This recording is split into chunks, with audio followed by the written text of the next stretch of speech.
سنوات دخلت المقر الجزيرة في قطر، انبهرت الصراحة.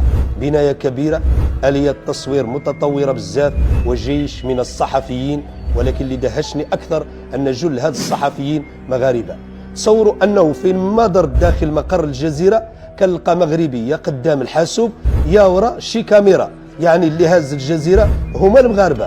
وانا نتساءل مع راسي ونقول واش ما نستحقوش حتى حنا تكون عندنا قناة بحال الجزيرة، نديروا حتى حنا ذرع إعلامي قوي نجمعوا فيه كاع الكفاءات الإعلامية الكبيرة اللي منتشرة في العالم. أهلا بكم في هذه الساعة الإخبارية من سكاي نيوز عربي. السلام عليكم ورحمة الله تعالى وبركاته. موجز الأنباء من قناة الجزيرة، أهلا بكم. أهلا وسهلا بكم في حلقة جديدة من برنامج. أهلا بكم إلى برنامج النقاش. أهلا بكم. قصتنا المونديالية. في نيويورك تبنت الجمعية العامة للأمم المتحدة. أهلا بكم في بقية خبر جديد، معكم بدر الدين نصار. تمثل سيارات الدفع الرباعي الحصان الرابح لشركة السيارات. لك تويتر ولاحظ كيف تدافع ضد أعداء الوحدة الترابية وهم كثر.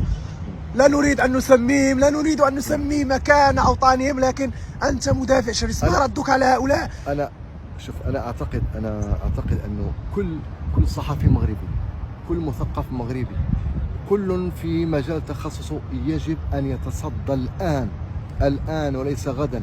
الآن هناك حملة شرسة على المغرب في مواقع التواصل الاجتماعي، على الصعيد الإعلامي، على الصعيد الدبلوماسي. هناك حملة شرسة على المغرب وحرب حقيقية على الصعيد حتى الاقتصادي.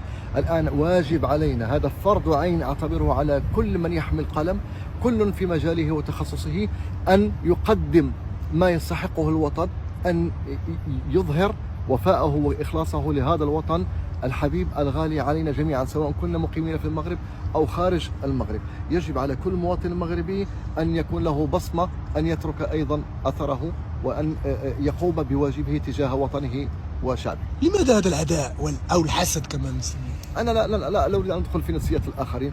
طبعا هناك أسباب تاريخية، هناك أسباب سياسية، هناك عدة أسباب، هناك أطراف أخرى متداخلة.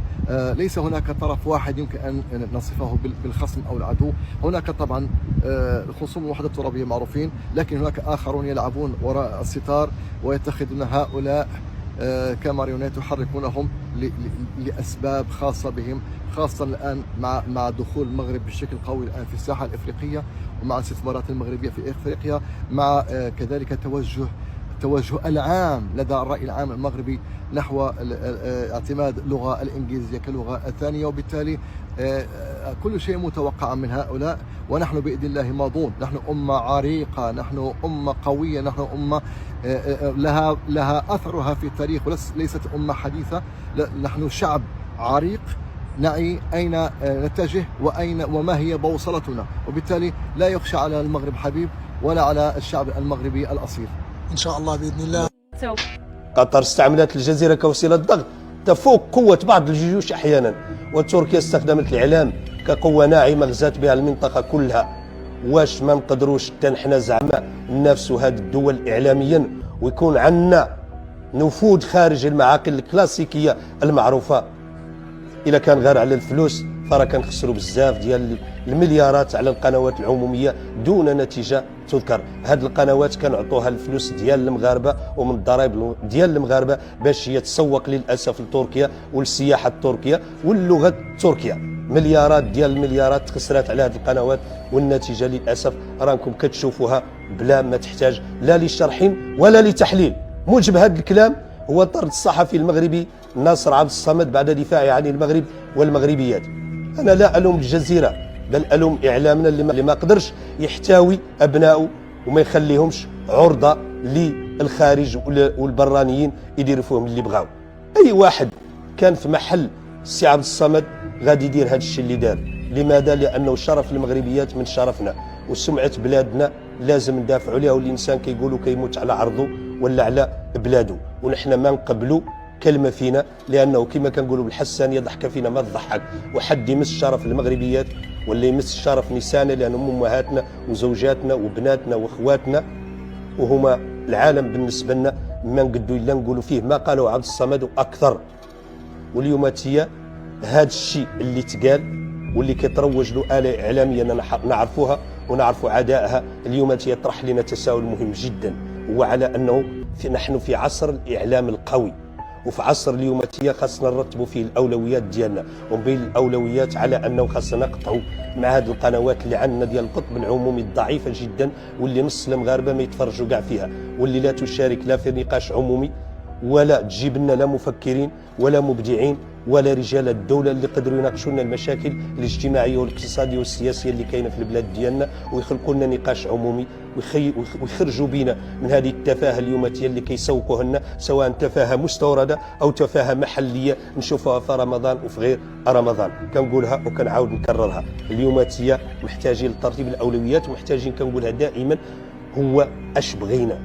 اليوم الاعلام كيلعب دور قوي، بغينا ولا كرهنا الجزيره ولا سكاي نيوز ولا العربيه ولا غيرها في هذه الدول هذه خلقات الحدث ولعبت ادوار كبيره في مجموعه من السياقات العربيه. واليوماتيا نحن خاصنا المغاربه بدل ما نمشوا نلودوا القناه فرنسيه ولا قناه عربيه نخرجوا فيها ندافعوا عن بلادنا وعن قضايانا الاستراتيجيه وعن قضيتنا الوطنيه اللي هي قضيه الصحراء المغربيه، نعودوا خالقين درع اعلامي كبير هوناتيا يحتوينا كاملين ونسوقوا به صورتنا كاملين ونسوقوا به انجازاتنا وندافعوا به عن قضايا الاستراتيجيه ومن بين قضايا الوطنيه ديالنا. نحن اليوم ما عندنا وين نتكلموا، ما عندنا متنفس، المتنفس الوحيد اليوماتيه اصبح هو شبكات التواصل الاجتماعي.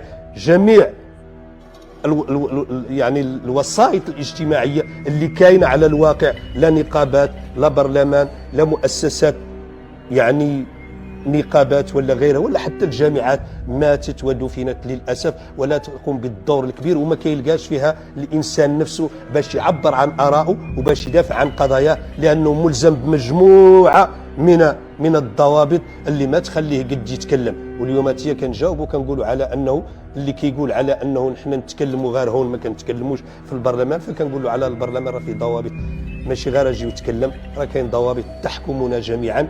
واليوماتيه ما نلقاو متنفس الا هون باش ندافعوا به عن المغاربه وندافعوا به عن قضايانا وندافعوا به عن وطننا وندافعوا به عن ملكنا، وغادي نبقاو ندافعوا ونقولوا كلامنا ولن نبدل تبديلا. تحياتي لكم والسلام عليكم.